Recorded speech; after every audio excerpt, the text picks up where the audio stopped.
Mark my words, if this law goes into effect, every single fast food restaurant in the state of California will start selling loaves of bread.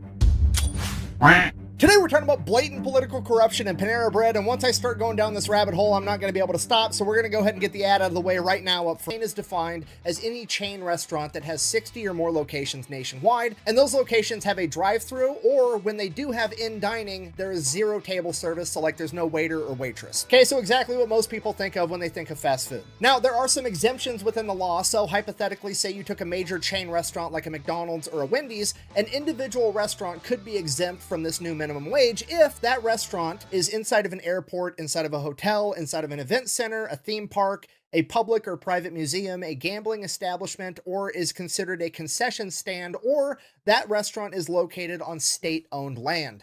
They would no longer have to pay that $20 minimum wage. Now, right off the bat, most of those seem pretty okay, except for that last one about state-owned land. It seems like the government's just basically coming out and saying, hey, everybody has to pay this new minimum wage unless it's a restaurant that we own, in which case we don't have to abide by our own rules. Essentially saying the quiet part out loud of, hey, the government's here to make sure nobody fucks you except for them. But I mean, let's face it, that's pretty much just how it's always been. It's probably how it's always gonna be. Now, this bill makes it all the way through the state government. It's in its final stages. And then at the last moment, somebody adds an additional exemption. And that exemption is that a restaurant is no longer required to pay that minimum wage if they also sell bread as a standalone item, which I think we can all agree is kind of a weird exemption. I mean, off the top of my head, that would pretty much only apply to Panera Bread. At this point, Bloomberg puts two and two together and they're like, hey, you know who owns a bunch of Panera Breads in the state of California? Governor Newsom's friend. They went to the same high school. They've done business together in the past. He even donated like $160,000 to Governor Newsom's campaign recently. So now Gavin Newsom's taking a bunch of heat for potential political corruption, and he's not just taking it from like Republicans because he's a Democrat. No, he's getting it from all sides because it's so fucking obvious that it's political corruption.